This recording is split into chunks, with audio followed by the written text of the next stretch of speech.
आप में से बहुत से छात्र ऐसे होंगे जो यूपी पीसीएस की 27 जुलाई को होने जा रही आरओ एआरओ परीक्षा को देंगे। इस परीक्षा की वर्तमान में एक महत्वपूर्ण आवश्यकता यह है कि जिन भी खंडों से प्रश्न आते हैं उन खंडों को आप तेजी से रिवाइज कर सके। इसी आवश्यकता को ध्यान में रखते हुए हम आपके सामने एक सीरीज लेकर के आए हैं जिसका नाम है target RO ARO revision series. इसमें हम अलग अलग खंडों के प्रश्नों का तेजी से रिवीजन करने का प्रयास करेंगे, इन प्रश्नों पर चर्चा करेंगे, इनके उत्तर को भी आपके सामने रखेंगे ताकि अलग अलग खंड का तेजी से आपका रिवीजन पूरा हो जाए।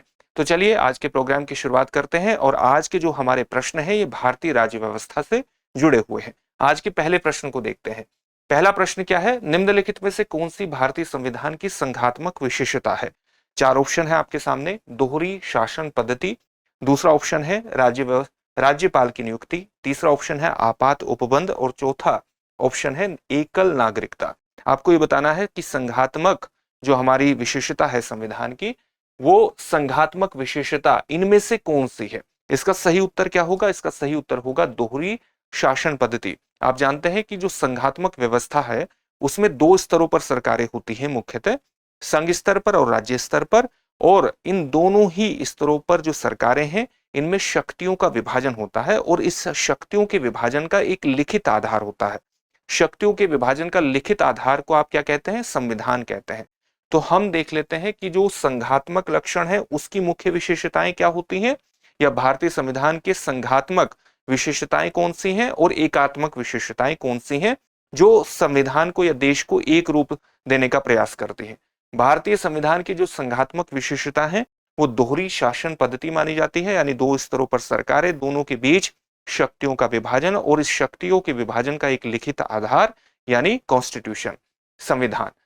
शक्तियों का विभाजन भी इसी के अंतर्गत आ गया, आपको बता दिया। लिखित और कठोर संविधान भी संघात्मक विशेषता है। संविधान की सर्वोच्चता भी एक संघात्मक लक्षण है। स्वतंत्र न्यायपालिका भी संघात्मक लक्षणों के अंतर्गत आती है, क्योंकि अगर राज्य और केंद्र के बीच किसी प्रकार से शक्तियों के विभाजन पर किसी प्रकार का एक मतभेद पैदा होता है तो उसका निर्णय किसके द्वारा किया जाता है? उस संविधान की व्याख्या कौन करता है? न्यायपालिका के द्वारा उसकी व्याख्या की जाती है और इसलिए स्वतंत्र न्यायपालिका को किसका लक्षण माना जाता है? संघात्मक विशेषता माना जाता है। भारतीय संविधान का संघात्मक लक्षण है। द्विसदनीय विधायिका यानी राज्यसभा और लोकसभा का होना भी एक प्रकार से संघात्मक लक्षण है, क्योंकि राज्यसभा में प्रतिनिधित्व किसका है? राज्यों का प्रतिनिधित्व है। एकल विशेषताओं में कौन कौन सी विशेषता आती है? राज्यपाल की नियुक्ति, क्योंकि राज्यपाल की नियुक्ति अलग अलग राज्यों में किसके द्वारा की जाती है? केंद्र सरकार के द्वारा की जाती है, तो ये एकात्मक लक्षण है। इसी प्रकार से आपात उपबंध घोषित करने की जो शक्ति है वो किसके पास है? केंद्र सरकार के। तो संविधान में आप जानते हैं कि आर्टिकल 352 से लेकर के 360 तक आपात उपबंधों के बारे में जिक्र किया गया है। 352 के तहत राष्ट्रीय आपातकाल लगाया जा सकता है, 356 के तहत राज्यों में आपातकाल लगाया जा सकता है और 360 के तहत वित्तीय आपातकाल लगाया जा सकता है। और इन तीनों की ही घोषणा करने का अधिकार किसके पास है? केंद्र सरकार के पास है और इसलिए एकात्मक विशेषता है।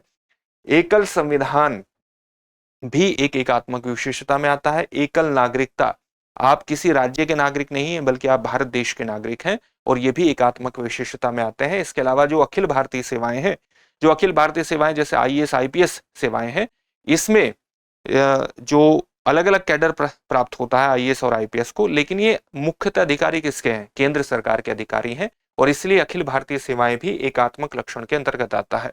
अगला प्रश्न है, अस्पृश्यता का अंत किस अनुच्छेद के अंतर्गत किया गया है? चार ऑप्शन है, अनुच्छेद 14, अनुच्छेद 15, अनुच्छेद 16 और अनुच्छेद 17।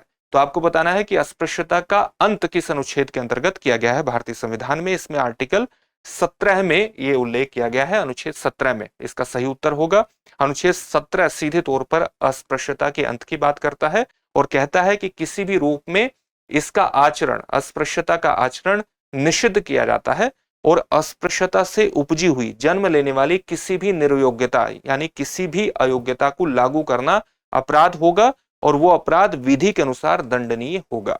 अगले प्रश्न को देखते हैं। अगला प्रश्न है, निम्नलिखित में से कौन सा एक राज्य का नीति निर्देशक सिद्धांत संविधान में बाद में जोड़ा गया है? नीति निर्देशक सिद्धांतों के बारे में बात हो रही है। आपके सामने ऑप्शन है, ग्राम पंचायतों का गठन, गोवध निषेध, मुफ्त कानूनी सलाह और समान नागरिक संहिता। तो आप देखेंगे कि संविधान में जो बाद में जोड़ा गया, जो संविधान के साथ, संविधान हमारा लागू कब होता है, अंगीकृत किया गया है 26 नवंबर 1949 ईस्वी को। लागू कब हुआ, 26 जनवरी 1950 को। और इसमें एक प्रावधान बाद में जोड़ा गया, वो प्रावधान है मुफ्त कानूनी सलाह का। तो ये किसके माध्यम से जोड़ा गया था, आर्टिकल 39A के माध्यम से समान न्याय और निशुल्क कानूनी सहायता को सुनिश्चित करने का प्रयास किया गया, जो ये सुनिश्चित करने का प्रयास करता है कि आर्थिक या अन्य अक्षमताओं, अगर कोई आर्थिक रूप से कमजोर व्यक्ति है, उसके कारण उसे नागरिक को, एक नागरिक के रूप में उसे न्याय प्राप्त करने के अवसरों से वंचित न किया जा सके, इसलिए इस प्रकार का प्रावधान ला करके अनुच्छेद 39A में इसको शामिल किया गया था। और 42वें संविधान संशोधन अधिनियम 1976 के माध्यम से इसको शामिल किया गया था 39A को, समान न्याय और निशुल्क कानूनी सहायता को।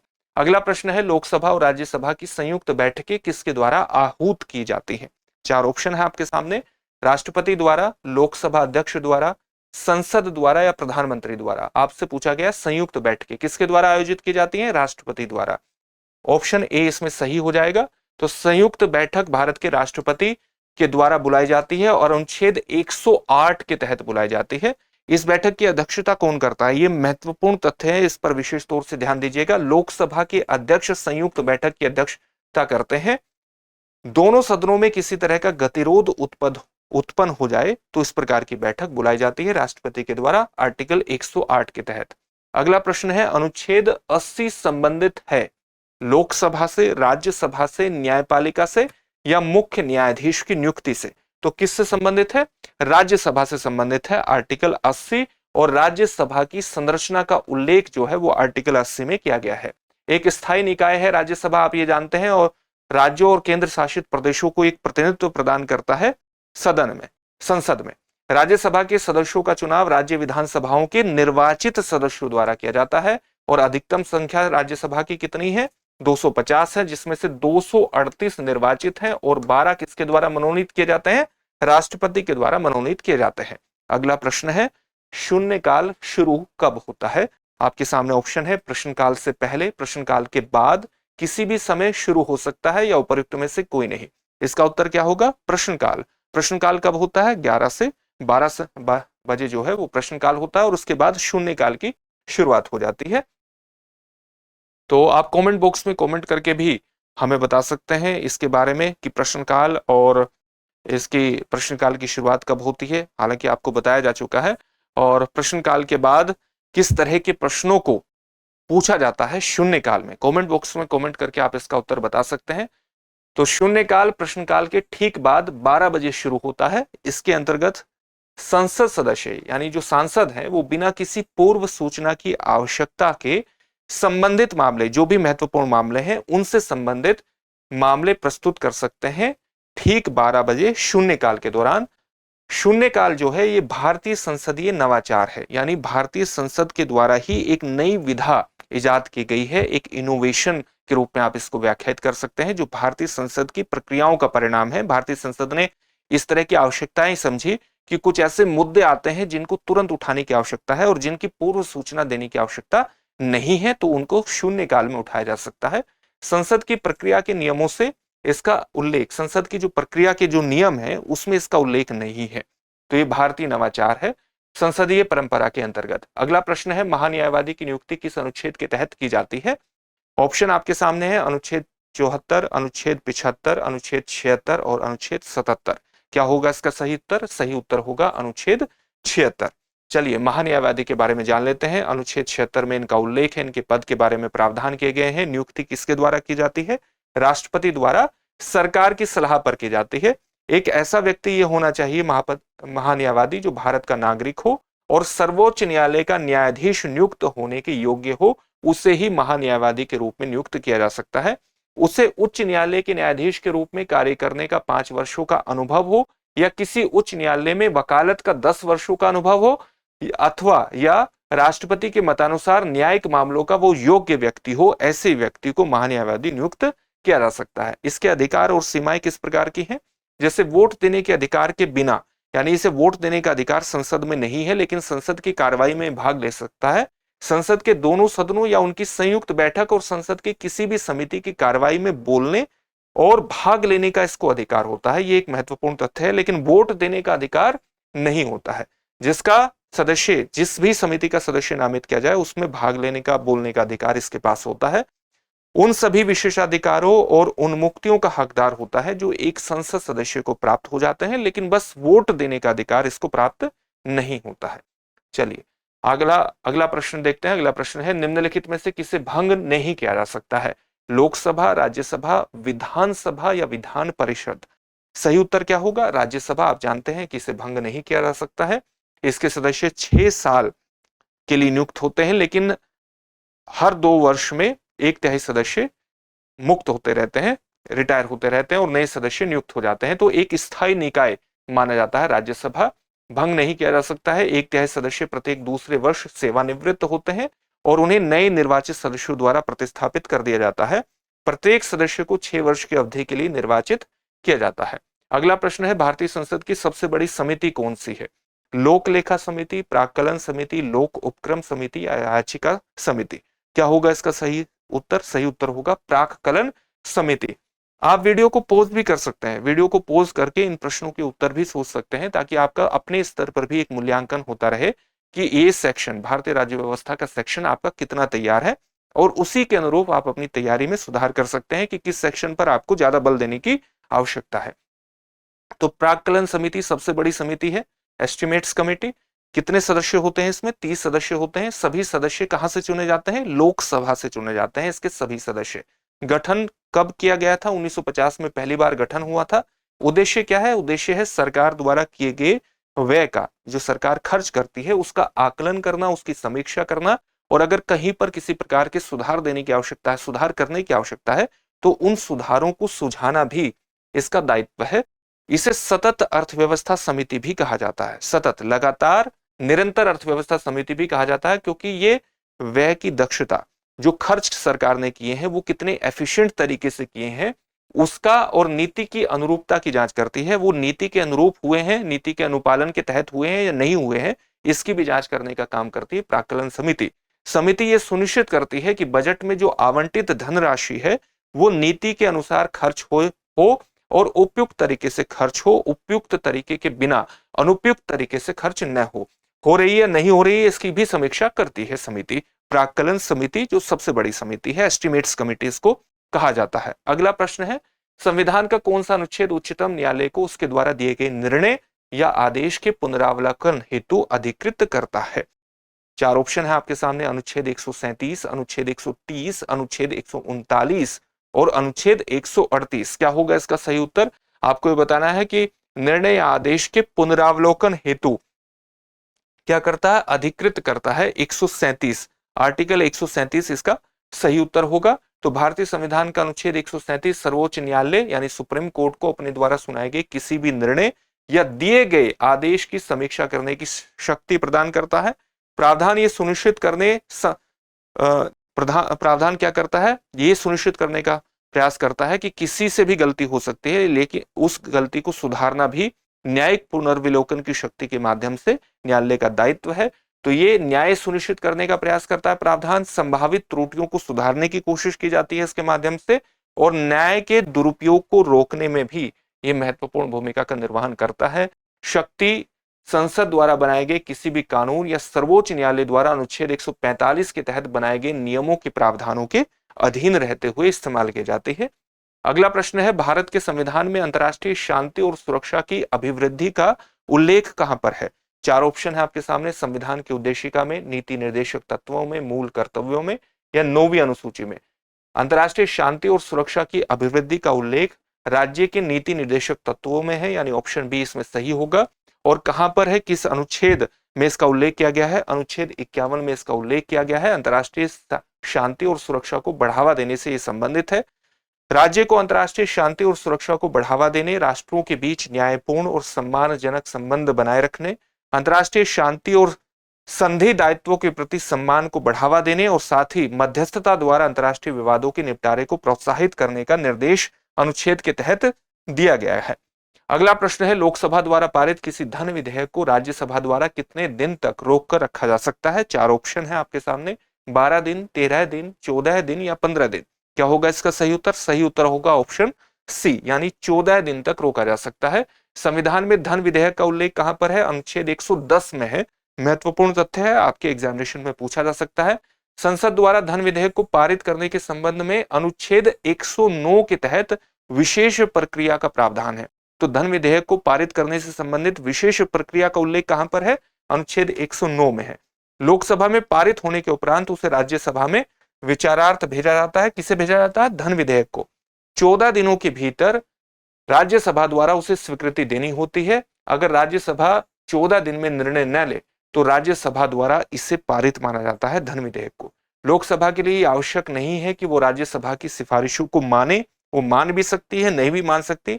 यदि लोकसभा किसी प्रकार की सिफारिश को मान लेती है तो फिर इस विधेयक को सदनों द्वारा संयुक्त रूप से पारित माना जाता है, यानी उसको वापस राज्यसभा में भेजने की आवश्यकता नहीं है। यदि लोकसभा कोई सिफारिश नहीं मानती है तो इसे मूल रूप में ही दोनों सदनों द्वारा पारित मान लिया जाता है। ये धन विधेयक के बारे में कुछ विशिष्ट प्रावधान है। अगला प्रश्न है, भारतीय संविधान का संरक्षक कौन है? चार ऑप्शन है आपके सामने, राष्ट्रपति, संसद, मंत्रिपरिषद और सर्वोच्च न्यायालय। तो भारतीय संविधान का संरक्षक कौन है? सर्वोच्च न्यायालय है, यानी ऑप्शन डी इसमें सही उत्तर होगा। भारतीय संविधान का संरक्षक सर्वोच्च न्यायालय ही है। इसे संविधान का अभिरक्षक और अंतिम व्याख्याता भी माना जाता है। अगला प्रश्न है, जनसंख्या नियंत्रण व परिवार नियोजन विषय किस सूची के अंतर्गत वर्गीकृत किया गया है? संघ सूची, राज्य सूची, समवर्ती सूची या इनमें से किसी भी सूची में नहीं। तो इसका उल्लेख जनसंख्या नियंत्रण और परिवार नियोजन का जो उल्लेख है ये समवर्ती सूची में किया गया है। चलिए इसके बारे में कुछ बेसिक तथ्य जानते हैं। संविधान की जो 7वीं अनुसूची है, आप जानते हैं कि हमारे संविधान में अनुसूचियां कितनी है? 12 है। उसकी जो 7वीं अनुसूची है उसमें 3 प्रकार की सूची है, संघ सूची है, राज्य सूची है और कौन सी सूची है? समवर्ती सूची है। तो समवर्ती सूची पर राज्य और केंद्र दोनों कानून बना सकते हैं, लेकिन अगर दोनों कानून बना दें, एक राज्य भी कानून बना सकता है, केंद्र भी कानून बना सकते हैं, लेकिन अगर राज्य और केंद्र दोनों कानून बना दें तो जो केंद्र की विधि है वो प्रभावी मानी जाती है, राज्य की विधि एक प्रकार से हट जाती है। तो संविधान की जो 7वीं अनुसूची है उसमें 3 सूचियां हैं, जिसमें से एक समवर्ती सूची है जिसमें जनसंख्या नियंत्रण और परिवार नियोजन के बारे में उल्लेख किया गया है। 42वें संविधान संशोधन 1976 के माध्यम से समवर्ती सूची में मद संख्या 20A के तहत इसको जोड़ा गया था। समवर्ती सूची को कॉन्करेंट लिस्ट के नाम से भी जाना जाता है। उसमें ये विषय शामिल होते हैं जिन पर केंद्र और राज्य दोनों ही सरकारें कानून बना सकते हैं। अगला क्वेश्चन है, केंद्र राज्य संबंध किस अनुसूची में है? तो आपके सामने ऑप्शन है 6ठी, 7वीं, 8वीं और 9वीं। अब आप ये बताइए कि अभी आपको बताया गया कि जो 7वीं अनुसूची है उसमें संघ सूची, राज्य सूची और समवर्ती सूची है, यानी राज्य किन विषयों पर कानून बना सकते हैं, केंद्र किन विषयों पर कानून बना सकते हैं, और समवर्ती सूची ऐसी है जिस पर केंद्र और राज्य दोनों कानून बना सकते हैं। तो केंद्र और राज्य संबंधों का उल्लेख कहां पर हुआ? वहीं पर हुआ। हालांकि संविधान के हमारे एक विशिष्ट भाग में प्रशासनिक और विधायी शक्तियों का विभाजन सुनिश्चित किया गया है हमारे संविधान में, लेकिन अनुसूची जो 7वीं है उसमें केंद्र और राज्य किन विषयों पर कानून बना सकते हैं, कहां पर प्रशासनिक निर्णय ले सकते हैं, इसका भी उल्लेख एक प्रकार से मिल जाता है। तो 7वीं अनुसूची इसका सही उत्तर होगा। चलिए इसके बारे में जान लेते हैं। 7वीं अनुसूची में यह वर्णन है जहां पर विधायी, प्रशासनिक और वित्तीय विषयों पर केंद्र सरकारें और राज्य जो सरकारें हैं वो कहां पर कानून बना सकती हैं, इसका उल्लेख है। ये हम बता ही चुके हैं आपको 3 अनुसूचियां। अगला प्रश्न है, कौन सा अनुच्छेद अपनी पसंद के व्यक्ति से विवाह करने का अधिकार देता है? तो आपके सामने यहां पर भी 4 ऑप्शन है, अनुच्छेद 19, अनुच्छेद 21, अनुच्छेद 25 और अनुच्छेद 29। क्या होगा सही उत्तर? अनुच्छेद 21 होगा, क्योंकि अनुच्छेद 21 किससे जुड़ा हुआ है? जीवन और व्यक्तिगत स्वतंत्रता के अधिकार की गारंटी प्रदान करता है।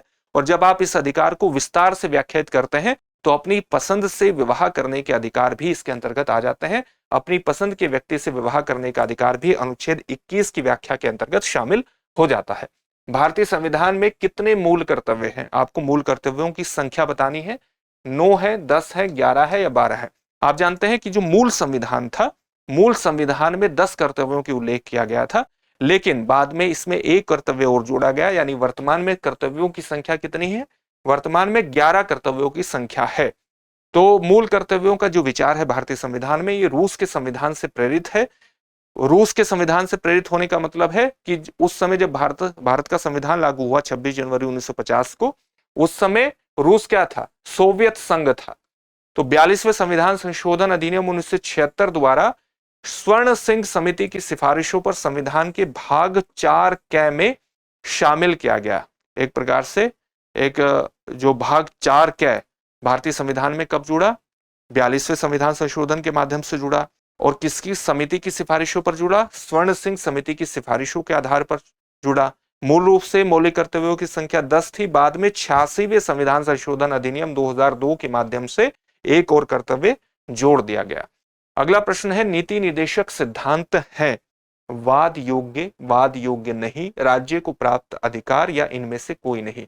वाद योग्य नहीं। वाद योग्य क्यों नहीं है? क्योंकि इनको न्यायिक निर्णय के माध्यम से लागू नहीं करवाया जा सकता है, वाद योग्य नहीं है। भारतीय संविधान का जो अनुच्छेद 37 है वो नीति निर्देशक सिद्धांतों के कार्यों के बारे में अवगत करा देता है और इसमें शामिल कुछ अंतर्विष्ट तत्वों का लागू होना से संबंधित है आर्टिकल 37। तो इन सिद्धांतों का उद्देश्य क्या है? लोगों के लिए सामाजिक आर्थिक न्याय सुनिश्चित करना, भारत को कल्याणकारी राज्य के रूप में स्थापित करना, राज्य को इस प्रकार की नीतियां बनाने के लिए प्रेरित करना ताकि लोगों का सर्वांगीण सामाजिक आर्थिक कल्याण सुनिश्चित हो। लेकिन इनको न्यायिक निर्णयों के माध्यम से लागू नहीं करवाया जा सकता। तो अगला प्रश्न है, कौन सा अनुच्छेद राष्ट्रपति को उच्चतम न्यायालय से परामर्श करने की शक्ति प्रदान करता है? तो राष्ट्रपति को उच्चतम न्यायालय से परामर्श करने की शक्ति है। कौन सा अनुच्छेद ये शक्ति राष्ट्रपति को प्रदान करता है, आपको ये बताना है।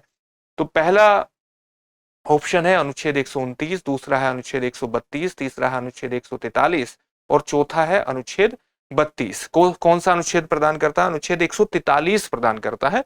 तो भारत के राष्ट्रपति को किसी भी कानून या तथ्य के प्रश्न पर सर्वोच्च न्यायालय से परामर्श लेने का अधिकार है जो सार्वजनिक महत्व का हो।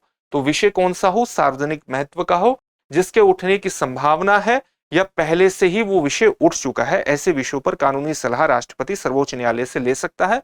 ये प्रावधान सर्वोच्च न्यायालय के सलाहकार क्षेत्राधिकार यानी सर्वोच्च न्यायालय की जो एक क्षेत्राधिकार है ज्यूरिसडिक्शन का, जिसको हम सलाहकारी क्षेत्राधिकार के रूप में परिभाषित करते हैं, उसको स्थापित करता है आर्टिकल 143। और ये जो सलाहकारी क्षेत्राधिकार है ये केवल राष्ट्रपति के लिए है, केवल राष्ट्रपति को ही सलाह देता है सर्वोच्च न्यायालय जब राष्ट्रपति उनसे सलाह मांगते हैं किसी सार्वजनिक महत्व के विषय पर। अगला प्रश्न है, अनुच्छेद 78 संबंधित है राष्ट्रपति से, प्रधानमंत्री से, उपराष्ट्रपति से या मुख्य न्यायाधीश से? तो आपको ये बताना है अनुच्छेद 78 किससे संबंधित है। तो ये संबंधित है प्रधानमंत्री से। और क्यों विशिष्ट हो जाता है? क्योंकि संविधान का अनुच्छेद 78 राष्ट्रपति को सूचना देने के संबंध में प्रधानमंत्री के कर्तव्यों के बारे में उल्लेख करता है। तो प्रधानमंत्री के कुछ महत्वपूर्ण कर्तव्य हैं जिस कर्तव्यों के तहत उसे राष्ट्रपति को सूचना देनी होती है, जैसे संघ के मामलों के प्रशासन और कानून के प्रस्तावों से संबंधित मंत्रिपरिषद के सभी निर्णयों को राष्ट्रपति को सूचित करना होता है प्रधानमंत्री को। संघ के मामलों के प्रशासन से संबंधित ऐसी जानकारी प्रस्तुत करना होता है जो राष्ट्रपति को आवश्यक लगे, और साथ ही राष्ट्रपति द्वारा अपेक्षा किए जाने पर किसी भी मुद्दे पर अगर राष्ट्रपति अपेक्षा करते हैं किसी में मामले पर, तो उस मामले को मंत्रिपरिषद के विचार के लिए प्रस्तुत करना भी प्रधानमंत्री का एक महत्वपूर्ण दायित्व होता है। और ये संबंधित किससे है? आर्टिकल 78 से संबंधित चीजें हैं। अगला प्रश्न है कि संविधान संशोधन के अंतर्गत मतदाताओं की उम्र 21 से घटाकर 18 वर्ष कर दी गई थी। तो आपके सामने ऑप्शन क्या है? 61वां संविधान संशोधन, 62वां संविधान संशोधन, 63वां संविधान संशोधन या 64वां संविधान संशोधन। सही उत्तर क्या होगा? 61वां संविधान संशोधन 1988 इसका सही उत्तर है। भारत के संविधान में एक महत्वपूर्ण संशोधन था जिसने लोकसभा और राज्य विधानसभाओं के चुनाव में मतदान की आयु 21 वर्ष से घटाकर के 8 वर्ष कर दी, 18 वर्ष कर दी। और यह संशोधन 28 मार्च 1989 को लागू हो गया था। उद्देश्य था भारतीय लोकतंत्र में युवाओं की भागीदारी को बढ़ाना। अगला प्रश्न है, भारतीय संविधान में कितने तरह के आपातकाल का प्रावधान है? 1, 2, 3 या 4? तो अभी हमने चर्चा की थी 3 तरह के आपातकाल हैं। एक राष्ट्रीय आपातकाल जो कि अनुच्छेद 352 के तहत लगाया जाता है, 356 के तहत राज्य में संवैधानिक तंत्र के विफल हो जाने पर राज्यों में लगाया जाता है, और 360 के तहत कहां पर लगाया जाता है? वित्तीय आपातकाल का उल्लेख है। तो 3 प्रकार के आपातकाल हैं, तो सी ऑप्शन इसमें सही हो जाएगा। राष्ट्रीय आपातकाल, राज्य आपातकाल, वित्तीय आपातकाल अनुच्छेद यहां पर दिए हुए हैं, और आपातकाल का उल्लेख 352 से 360 तक दिया हुआ है। अगला प्रश्न है, संविधान के किस भाग में पंचायती राज व्यवस्था संबंधी प्रावधान है? तो आपके सामने चार ऑप्शन है, 9, 6, 3 या 2। तो किस भाग में पंचायती राज से संबंधित प्रावधान है? भाग 9 में है। ऑप्शन ए सही हो जाएगा। 73वें संविधान संशोधन अधिनियम 1992 के माध्यम से पंचायती राज संस्थान को संवैधानिक स्थिति प्रदान की गई और उन्हें देश में ग्रामीण विकास का कार्य सौंपा गया। जिला स्तर पर पंचायतों की त्रिस्तरीय प्रणाली लागू की गई। अगला प्रश्न है, किस राज्य की विधानसभा में सबसे कम सदस्य हैं? चार ऑप्शन कौन से हैं? मेघालय, मिजोरम, सिक्किम या त्रिपुरा। सबसे कम सदस्य कहां पर है? सिक्किम विधानसभा में है। तो इसके बारे में कुछ बेसिक तथ्य जान लेते हैं। किसी भी राज्य की जो विधानसभा है उसमें 500 से ज्यादा सदस्य नहीं हो सकते और कम से कम 60 सदस्य होने जरूरी है, जिनका चुनाव राज्य की जो कॉन्स्टिट्यूएंसी होती है, जो चुनाव क्षेत्र है, वहां से प्रत्यक्ष तौर पर किया जाता है। लेकिन संविधान के अनुच्छेद 371 एफ में सिक्किम की विधानसभा में 32 सदस्यों की व्यवस्था की गई है, जो कि एक अपवाद है और इसमें सदस्यों की संख्या सबसे कम है। सिक्किम में केवल 32 सदस्य हैं विधानसभा में। अगला प्रश्न है, 101वां संविधान संशोधन संबंधित किससे है? वस्तु एवं सेवा कर, पंचायती राज, मतदान की आयु से या इनमें से कोई नहीं। तो वस्तु एवं सेवा कर को 101वें संविधान संशोधन अधिनियम के माध्यम से 1 जुलाई 2017 को भारत में लागू किया गया था। तो आप देख सकते हैं कि 101वें संविधान संशोधन अधिनियम 2016 द्वारा वस्तु एवं सेवा कर को लागू किया और लागू कब से हुआ? 1 जुलाई 2017 से भारत में जीएसटी लागू हुआ था। इसे व्यापक अप्रत्यक्ष कर सुधार माना जाता है। भारत में एक देश एक कर की व्यवस्था को लाने वाला सुधार माना जाता है। अगला प्रश्न है, सर्वोच्च न्यायालय का न्यायाधीश अपना त्यागपत्र देता है मुख्य न्यायाधीश को, राष्ट्रपति को, प्रधानमंत्री को या विधि मंत्री को? तो सर्वोच्च न्यायालय का न्यायाधीश किसको त्यागपत्र देता है? ऑप्शन बी यानी राष्ट्रपति को त्यागपत्र देता है। अनुच्छेद 124(2) में इसका उल्लेख है। सर्वोच्च न्यायालय के न्यायाधीश 65 वर्ष की आयु प्राप्त करने तक अपने पद पर रहते हैं। 124(2) में इस बात की व्यवस्था की गई है कि 65 वर्ष की आयु तक वे इस पद पर रहते हैं, लेकिन कोई न्यायाधीश राष्ट्रपति को संबोधित अपने हस्ताक्षर सहित द्वारा अपने पद से त्यागपत्र दे सकता है। 124 किससे संबंधित है? आयु से संबंधित है कि कब तक पद पर रहना है, किस आयु तक पद पर रह सकते हैं सर्वोच्च न्यायालय के न्यायाधीश। अगला प्रश्न है, कटौती प्रस्ताव पेश किया जाता है राज्यसभा सदस्यों द्वारा, राष्ट्रपति द्वारा, विपक्षी दल द्वारा या इनमें से कोई नहीं? तो ऑप्शन सी हो जाएगा, कटौती प्रस्ताव विपक्षी दलों के द्वारा प्रस्तुत किया जाता है। तो कटौती प्रस्ताव आमतौर पर विपक्षी दल द्वारा पेश किया जाता है, प्रस्तुत किया जाता है। लोकसभा के सदस्यों को दिया गया एक प्रकार का वीटो पावर है, जो उन्हें सरकार द्वारा प्रस्तावित वित्तीय विधेयक का विरोध करने के लिए सशक्त बनाता है। किसी निश्चित नीति या सरकारी संचालन के लिए किसी अन्य खंड के लिए सरकारी संचालन के किसी अन्य खंड के लिए सरकार द्वारा मांगी गई जो मौद्रिक राशि है उसे कम करने के लिए इस प्रस्ताव को लाया जाता है। कटौती प्रस्ताव अपने आप में एक अविश्वास प्रस्ताव के समान होता है, नो कॉन्फिडेंस मोशन के समान होता है। यदि सदन कटौती प्रस्ताव को मंजूरी दे देता है और सरकार निचले सदन में पर्याप्त वोट प्राप्त करने में विफल रहती है, तो उसे मानदंडों के अनुसार, स्टैंडर्ड्स के अनुसार इस्तीफा देने के लिए मजबूर करने की कोशिश की जाती है या सुधार करने के लिए बाध्य किया जाता है। कटौती प्रस्ताव को मंजूरी देने या अस्वीकार करने का निर्णय किसके पास होता है? सदन के अध्यक्ष के पास होता है। जो भी सदन का अध्यक्ष है उसके पास होगा। उपराष्ट्रपति संसद के किस सदन का सदस्य होता है? तो लोकसभा का, राज्यसभा का, दोनों का या इनमें से कोई नहीं। तो उपराष्ट्रपति संसद के किस सदन का सदस्य होता है? इनमें से किसी भी सदन का सदस्य नहीं होता। वस्तुतः वो सदन का सदस्य होता ही नहीं है। संसद के किसी भी सदन या किसी राज्य के विधानमंडल के किसी सदन का सदस्य नहीं होगा। यदि वह इनमें से किसी सदन का सदस्य होते हुए भी उपराष्ट्रपति के पद पर निर्वाचित होता है, तो उसे तुरंत उपराष्ट्रपति के पद ग्रहण करने की तारीख से उसकी सदस्यता जो है वो रद्द मानी जाती है, समाप्त मानी जाती है। भारत की संघात्मक व्यवस्था किस देश से, ये अगला प्रश्न है, भारत की संघात्मक व्यवस्था किस देश से संबंधित है? तो किस देश से संबंधित होने का मतलब है कि भारत की में जो संघात्मक व्यवस्था लाई गई है वो किस देश से प्रेरित होकर के लाई गई है।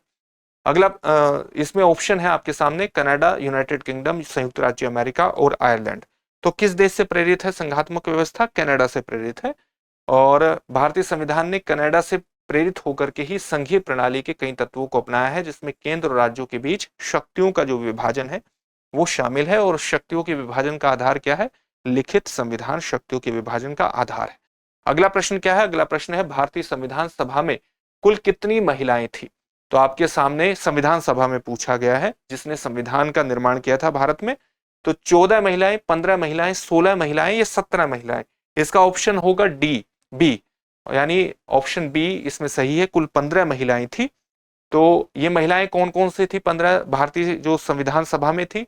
इनका नाम था अम्मू स्वामीनाथन, एनी मस्करीन, दक्षिणायनी वेलायुधन, बेगम एजाज रसूल, दुर्गाबाई देशमुख, हंसा मेहता, कमला चौधरी, लीला रॉय, मालती चौधरी, पूर्णिमा बनर्जी, राजकुमारी अमृत कौर, रेणुका रे, सरोजनी नायडू, सुचिता कृपलानी और विजयलक्ष्मी पंडित। तो ये 15 महिलाएं थी जो भारतीय संविधान सभा में शामिल हुई थी। उत्तर प्रदेश विधान परिषद में कितने सदस्य हैं? 4 ऑप्शन है आपके सामने, 100, 200, 120, 150 या 170। तो उत्तर प्रदेश विधान परिषद में सदस्यों की संख्या जो है वो 100 है, यानी ऑप्शन ए इसमें सही हो जाएगा। तो 100 संख्या है। उत्तर प्रदेश भारत के उन 6 राज्यों में शामिल है जहां पर विधान परिषद है, और परिषद के एक सदस्य का कार्यकाल 6 वर्ष का होता है, और उसके 1/3 सदस्य हर 2 वर्ष में सेवानिवृत्त होते हैं और वो रिटायर होने वाले सदस्यों की जगह लेते हैं। अगला प्रश्न है, किसी व्यक्ति को जबरन हिरासत में रखने के विरुद्ध सर्वोच्च न्यायालय कौन सी रिट जारी करता है? आपके सामने ऑप्शन है प्रतिषेध, उत्प्रेषण, बंदी प्रत्यक्षीकरण या परमादेश। तो आप जबरन हिरासत में जब रखा जाता है किसी को, उसके विरुद्ध सर्वोच्च न्यायालय बंदी प्रत्यक्षीकरण रिट जारी कर सकता है। और आप जानते हैं कि संविधान के अनुच्छेद 32 के तहत सर्वोच्च न्यायालय को इस प्रकार की रिट जारी करने का अधिकार दिया गया है, और संविधान के अनुच्छेद 226 के तहत इस प्रकार की रिट हाई कोर्ट्स जारी कर सकती हैं। तो न्यायालय द्वारा ये जारी आदेश होता है उस व्यक्ति के संबंध में जिसे दूसरे द्वारा हिरासत में रखा गया है, या किसी व्यक्ति को जबरन हिरासत में रखने के विरुद्ध होता है। बंदी प्रत्यक्षीकरण जो रिट है, ये इसकी कल्पना एक ऐसे व्यक्ति को त्वरित न्याय प्रदान करने के लिए एक प्रभावी साधन के रूप में की गई है, जिसे बिना किसी कानूनी औचित्य के अपनी व्यक्तिगत स्वतंत्रता से हाथ धोना पड़ता है। तो उसकी व्यक्तिगत स्वतंत्रता उसे दोबारा प्रदान करने के लिए बंदी प्रत्यक्षीकरण रिट जारी की जाती है। भारत में जो बंदी प्रत्यक्षीकरण की रिट है, इसे जारी करने की शक्ति केवल सर्वोच्च न्यायालय और उच्च न्यायालय है के पास है। यानी जितनी भी जो भी रिट जारी की जाती है, चाहे प्रतिषेध की हो, उत्प्रेषण की हो, बंदी प्रत्यक्षीकरण की हो, परमादेश की हो, ये सारी जो रिट है इनको जारी करने का अधिकार केवल सर्वोच्च न्यायालय अनुच्छेद 32 के तहत और उच्च न्यायालय अनुच्छेद 226 के तहत दिया गया है। अगला प्रश्न है, किसी अनुच्छेद के तहत, किस अनुच्छेद के तहत समान नागरिक संहिता का प्रावधान किया गया है? 4 ऑप्शन है, अनुच्छेद 43, अनुच्छेद 44, अनुच्छेद 45, अनुच्छेद 46। तो उत्तर सही हो जाएगा इसका अनुच्छेद 44। एक समान नागरिक संहिता अनुच्छेद 44 में वर्णित की गई है। राज्य भारत के पूरे क्षेत्र में नागरिकों के लिए एक समान नागरिक संहिता सुनिश्चित करने का प्रयास करेगा। आप जानते हैं कि अनुच्छेद 46 राज्य के नीति निर्देशक तत्वों का एक भाग है, और राज्य के नीति निर्देशक तत्वों का उल्लेख संविधान के भाग 4 में किया गया है। और संविधान के भाग 4 में कौन कौन से अनुच्छेद है? अनुच्छेद 36 से अनुच्छेद 51 तक आते हैं। तो संविधान का अनुच्छेद 44 संविधान में वर्णित राज्य के नीति निर्देशक तत्वों में से एक है। पूरे देश में एक समान कानून लागू करने की बात करता है। धार्मिक समुदायों के लिए विवाह, तलाक, विरासत, गोद लेने आदि कानूनों में भी एक रूपता प्रदान करने के प्रावधान के उद्देश्य से इस प्रकार के प्रावधानों की बात होती है। अगला प्रश्न है, भारतीय संविधान सभा की पहली बैठक कब हुई थी? 8 दिसंबर 1946 को, 9 दिसंबर 1946 को, 10 दिसंबर 1946 को या 11 दिसंबर 1946 को? तो पहली बैठक हुई थी 9 दिसंबर 1946 को। चलिए इसके बारे में जानते हैं। और बैठक कहां पर हुई थी? नई दिल्ली में संविधान हॉल में हुई थी, जिसे अब संसद भवन, और संसद भवन को क्या नाम दिया गया है? संविधान सदन नाम दिया गया है। उसके केंद्रीय कक्ष में ये बैठक हुई थी। बैठक में सच्चिदानंद सिन्हा को अस्थायी अध्यक्ष के रूप में, संविधान सभा के अस्थायी अध्यक्ष के रूप में चुना गया था, सच्चिदानंद सिन्हा को। और बैठक का मुख्य उद्देश्य था भारत के संविधान का मसौदा तैयार करना। अगला प्रश्न है, भारतीय संविधान में समवर्ती सूची की संकल्पना किस देश से ली गई है? समवर्ती सूची की यूएसए के संविधान से, आयरलैंड के संविधान से, ऑस्ट्रेलिया के संविधान से या कनाडा के संविधान से? तो इसको कहां से लिया गया है? ऑस्ट्रेलिया के संविधान से समवर्ती सूची की संकल्पना ली गई है। कॉन्क्रीट लिस्ट के बारे में अभी हमने बात की थी। संविधान की जो हमारी 7वीं अनुसूची है उसमें संघ सूची, राज्य सूची और समवर्ती सूची का उल्लेख किया गया है। तो समवर्ती सूची का मतलब है कुछ ऐसे विषय होते हैं जिन पर केंद्र सरकार और राज्य सरकार दोनों कानून बना सकती है। जब दोनों कानून बनाते हैं तो केंद्र सरकार का कानून मान्य होता है, राज्य कानून समाप्त हो जाता है। अगला प्रश्न है उत्तराखंड राज्य कब अस्तित्व में आया था? चार ऑप्शन कौन से हैं? 9 नवंबर 2000, 10 नवंबर 2000, 11 नवंबर 2000 या 12 नवंबर 2000। तो 9 नवंबर 2000 को उत्तराखंड राज्य अस्तित्व में आया था और यह भारत का 27वां राज्य था उस समय। एक अलग राज्य के रूप में 9 नवंबर 2000 को अस्तित्व में आया था और उत्तर प्रदेश का ये पहले भाग हुआ करता था और इससे निकाल करके उत्तरांचल नाम से इसको बनाया गया था। और फिर एक अधिनियम आया नाम परिवर्तन का उत्तराखंड में। उत्तराखंड का नाम जो है उत्तराखंड हुआ वर्ष 2006 में, एक अधिनियम आया और 1 जनवरी 2007 से उत्तरांचल का नाम उत्तराखंड हो गया। अगला प्रश्न है 42वें संविधान संशोधन द्वारा प्रस्तावना में किन शब्दों को जोड़ा गया था? समाजवादी, गणतंत्रात्मक और अखंडता, संप्रभुता संपन्न, धर्मनिरपेक्ष और अखंडता, समाजवादी, पंथ निरपेक्ष और अखंडता। इसको धर्मनिरपेक्ष के बजाय पंथ निरपेक्ष कर लीजिएगा और इनमें से कोई नहीं। तो किन 3 शब्दों को जोड़ा गया था? समाजवादी, पंथ निरपेक्ष और अखंडता शब्द को जोड़ा गया था। 42वें संविधान संशोधन के माध्यम से इन 3 शब्दों को जोड़ दिया गया था। हमारे संविधान का जो उद्देशिका है इसे आप संविधान के परिचय के रूप में भी देख सकते हैं। और ये किससे प्रेरित थी? भारतीय संविधान की जो प्रस्तावना है ये पंडित जवाहरलाल नेहरू द्वारा पेश किए गए उद्देश्य प्रस्ताव पर आधारित थी। अगला प्रश्न है संविधान का कौन सा भाग नागरिकता से संबंधित है? भाग 1, भाग 2, भाग 3 या भाग 4? तो भाग 2 जिसमें अनुच्छेद 5 से अनुच्छेद 11 तक है हमारे संविधान के नागरिकता संबंधी प्रावधानों से संबंधित है। चलिए इसके बारे में जान लेते हैं थोड़ा सा। तो संविधान के अनुच्छेद 5 से 11 तक जो है भाग 2 नागरिकता से संबंधित है। भाग 2 में इनका उल्लेख है, अनुच्छेद 5 से 11 तक है और ये भारत में एकल नागरिक व्यवस्था को सुनिश्चित करते हैं। अगला प्रश्न है कौन सा अनुच्छेद ह्यूमन ट्रैफिकिंग पर रोक लगाता है? तो ह्यूमन ट्रैफिकिंग पर रोक कौन सा अनुच्छेद लगाता है? अनुच्छेद 23, अनुच्छेद 24, अनुच्छेद 25 या अनुच्छेद 26 लगाता है। तो इसका सही उत्तर होगा अनुच्छेद 23, इसका सही उत्तर होगा। और यही शोषण के विरुद्ध अधिकार के अंतर्गत आता है अनुच्छेद 23। मानव तस्करी और सभी प्रकार के जबरन श्रम जैसे बेगार, बंधुआ मजदूरी पर यह प्रतिबंध लगाता है। प्रावधान न केवल राज्य द्वारा शोषण से बल्कि निजी व्यक्तियों द्वारा किए जाने वाले शोषण से भी व्यक्तियों को सुरक्षा प्रदान करने का काम करता है। अगला प्रश्न है भारतीय संविधान में कुल कितनी अनुसूचियां हैं? 9, 10, 11 या 12? तो इसका उल्लेख अभी हमने किया था। कितनी अनुसूचियां हैं कमेंट बॉक्स में कमेंट करके आप बता सकते हैं। 12 अनुसूचियां हैं। मूल संविधान में 8 अनुसूची थी और अब 12 अनुसूचियां भारतीय संविधान में है। 4 अनुसूचियां बाद में जोड़ी गई। 9वीं अनुसूची 1951 में जोड़ी गई, 10वीं अनुसूची 1985 में जोड़ी गई और 11वीं 12वीं अनुसूची जो है वो 1992 में जोड़ी गई थी। महाधिवक्ता की नियुक्ति किस अनुच्छेद के तहत की जाती है? अनुच्छेद 165, अनुच्छेद 166, अनुच्छेद 167 या अनुच्छेद 168? तो अनुच्छेद 165 के अंतर्गत महाधिवक्ता की नियुक्ति राज्यों में की जाती है और यह राज्य का सर्वोच्च विधि अधिकारी होता है और इसकी नियुक्ति राज्य के राज्यपाल द्वारा की जाती है। मुख्यमंत्री की नियुक्ति किसके द्वारा होती है? राष्ट्रपति द्वारा, राज्यपाल द्वारा, विधानसभा के सदस्यों द्वारा या इनमें से कोई नहीं? तो मुख्यमंत्री को अपॉइंट कौन करता है? राज्यपाल। राज्यपाल द्वारा अपॉइंट करता है, राज्यपाल द्वारा अपॉइंट किया जाता है। संविधान के अनुच्छेद 164 में यह प्रावधान है कि मुख्यमंत्री की नियुक्ति राज्यपाल करेगा और राज्य विधानसभा में बहुमत प्राप्त दल का जो नेता होता है, जिसे बहुमत प्राप्त दल अपना नेता चुनता है, उसको राज्यपाल मुख्यमंत्री के रूप में नियुक्त करता है। अगला प्रश्न है सरकारी आयोग की सिफारिशें किससे संबंधित थी? राजस्व वितरण से, राष्ट्रपति की शक्ति से, केंद्र और राज्यों के पारस्परिक संबंधों से या शिक्षा में सुधार से? तो केंद्र और राज्यों के पारस्परिक संबंधों से ये शक्ति संबंधित थी, ये आयोग संबंधित था, इसकी सिफारिशें संबंधित थी, जिसको हम सरकारी आयोग के नाम से जानते हैं। 1983 का आयोग है। भारत सरकार द्वारा केंद्र राज्य संबंधों की जांच करने और संवैधानिक ढांचे के भीतर बदलाव का सुझाव देने के लिए स्थापित किया गया था। मुख्य उद्देश्य क्या था? केंद्र और राज्यों के बीच शक्तियों के संतुलन की समीक्षा करना, आवश्यक सुधारों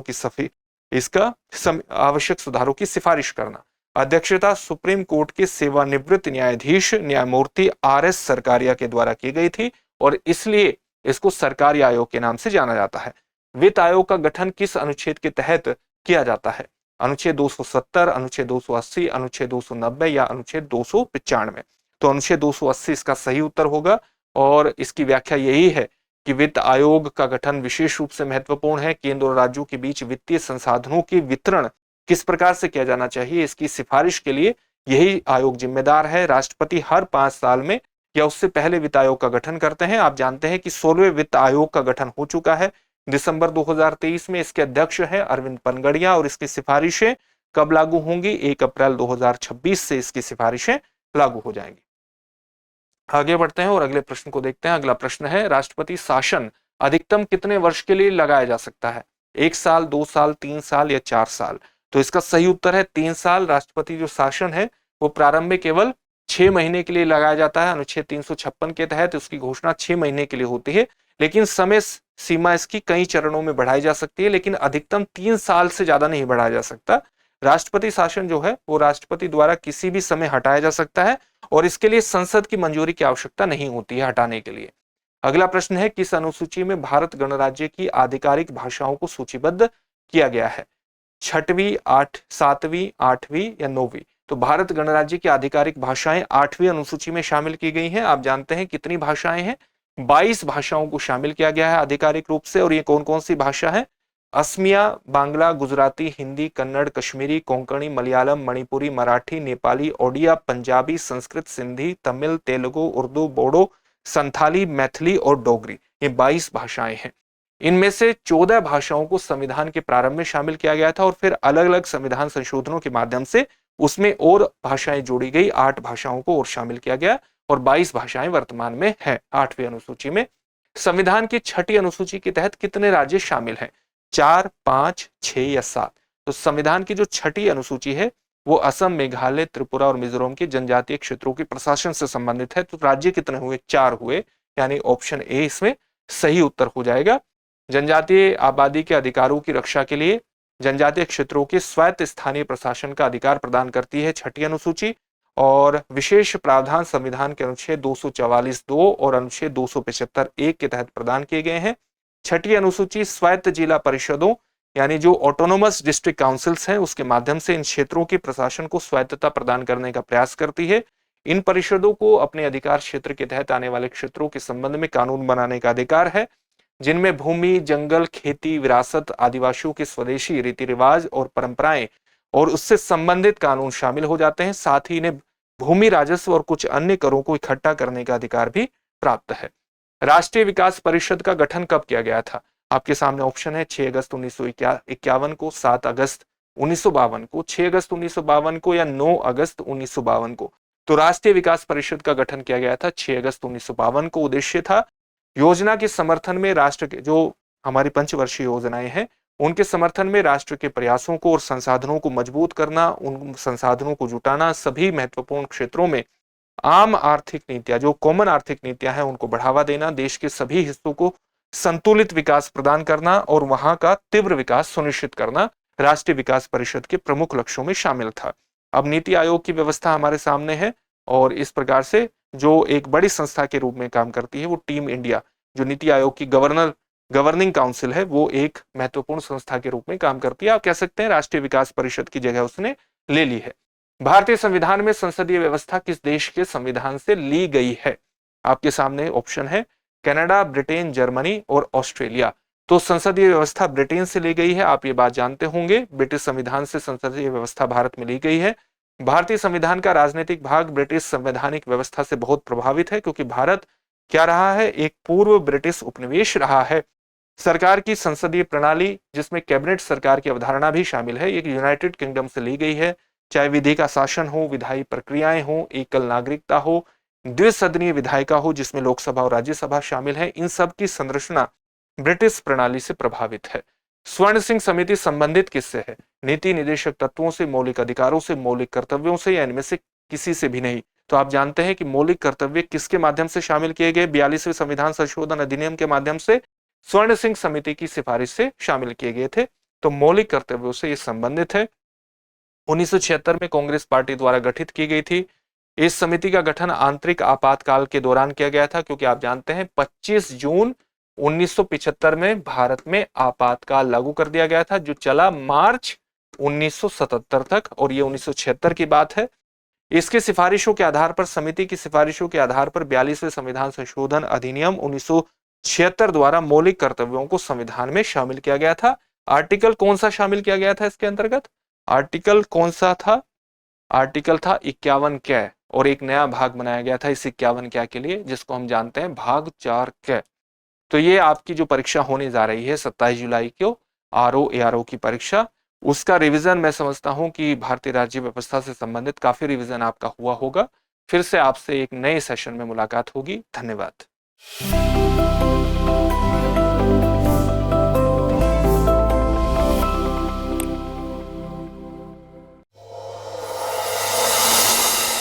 डियर व्यूअर्स, अपने एग्जाम की तैयारी को और बेहतर करने के लिए हमारे चैनल को लाइक, शेयर और सब्सक्राइब करना न भूलें।